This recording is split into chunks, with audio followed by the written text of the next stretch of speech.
কলিয়াবৰত সংঘটিত হৈছে পুনৰ অঘটন। কলিয়াবৰ জখলাবন্ধা কুকুৰা কটা পাহাৰৰ সমীপৰ ব্ৰহ্মপুত্ৰৰ এটা এৰাসুতিত বন্ধুৰ সৈতে মাছ ধৰিবলৈ গৈ মৃত্যু এজন যুৱকৰ। মৃত যুৱকজন মোহন ৰাজভৰ বুলি চিনাক্ত কৰা হৈছে। যুৱকজনৰ ঘৰ চিকনি পথাৰত। ঘটনাস্থলীত উপস্থিত হৈছে জখলাবন্ধা আৰক্ষী। ইপিনে NDRF SDRFৰ দলে উদ্ধাৰ অভিযান চলাই উদ্ধাৰ কৰে যুৱকজনৰ মৃতদেহ। কি হৈছিলে ঘটনাটো মইতো নাজানো যে ভাইটি হয় মোৰ। মই দোকানত থাকোঁ কৰে লগৰটোৱে ফোন মাৰি যে এনেধৰণৰ ভাইটি বোলে লগৰ তাৰ লগৰ কেইটা আহিছিলে। তাৰপিছত ক'লে যে এনেধৰণৰ ককাই মাৰি জনাই দিবৰ কাৰণে ক'লে ফোন মাৰি মোক জনালে এনেধৰণৰ কথা ডুবি গ'ল লগৰটোৱে বোলে ভাইটিটো ডুবি গ'ল বুলি। মই আহিলোঁ আহি পেলাই কৰিলোঁ ছাৰৰ ওচৰত জনালোঁ। আহি পালোঁ বিচাৰি আছে পোৱা নাই আৰু SDFৰ মানুহে অহা নাই। কোন জেগাত? সেইটো কুকুৰাকটা পাহাৰ।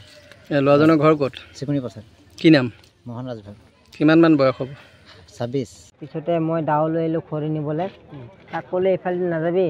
সি মোক কাপোৰ চাপোৰ দিলে, মোবাইল চোবাইল চব দিলে। মই এনেকৈ গৈ আছিলোঁ। পিছতে এইফালে নামি দিলে। মই সেইখিনি যেতিয়া পাইছোঁ সি মানে পানী খাই আছে। পিছতে মই সেইখিনিৰ পৰা ধৰি পেলাই যেন দুবাৰ ভৰিত ধৰি মই দাঙি দিছোঁ ওপৰত ডুব মাৰি। দুবাৰ ডাঙৰতে 3বাৰ সোমাইছোঁ।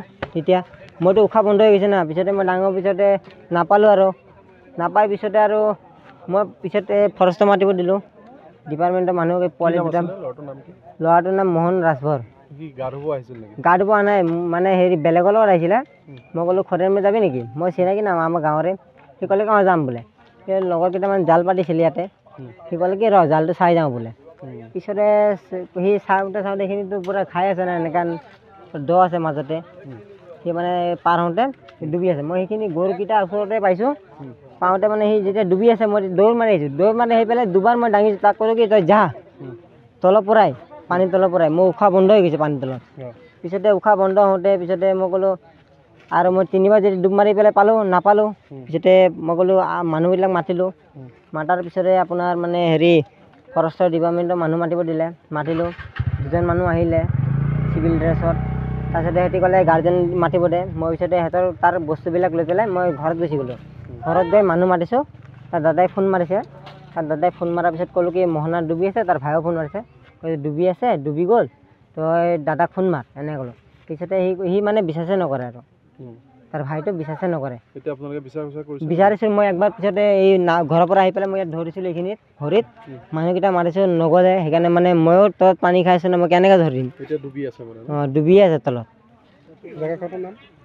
এইখিনি চাপৰি বুলিয়ে কয়। জখলাবন্ধা চিকনি পথাৰ চাপৰি বুলিয়ে কয়। কুকুৰা কাটাৰ পাহাৰ বুলি। মোৰ নাম নমস্কাৰ মোৰ নাম কমল চন্দ্ৰ পানিকা। নমস্কাৰ মই উৎপল দাস আৰু আপোনালোকে চাই আছে এনি ভাৰত। আৰু আপোনালোকক জনাবলৈ পাই মই বহুত সুখী হৈছোঁ যে আমাৰ সকলোৰে মৰমৰ শ্ৰদ্ধা জুবিন গাৰ্গৰ গীতসমূহৰ ভিত্তিত এটা খুব সুন্দৰ ৰিয়েলিটি শ্ব' এনি ভাৰতে আয়োজন কৰিছে জুবিনৰ গানে কি আনে। এই প্ৰথম ছিজনটোত অডিশ্যনছ আৰম্ভ হ'ব আগষ্টৰ পৰা অসমৰ বিভিন্ন জিলাত। গতিকে মই সমূহ কলা কুশলী বিশেষকৈ যিসকল প্ৰতিভাশীল গায়ক গায়িকা আছে আমাৰ সমাজত তেওঁলোকলৈ মই এটা আহ্বান জনাইছোঁ তেওঁলোকে প্ৰস্তুত হওক এই ৰিয়েলিটি শ্ব'ৰ বাবে। আৰু তাৰিখটো হৈছে 15 আগষ্ট 2024 চন। এনি ভাৰতৰ অডিশ্যন জুবিনৰ গানে কি আনে।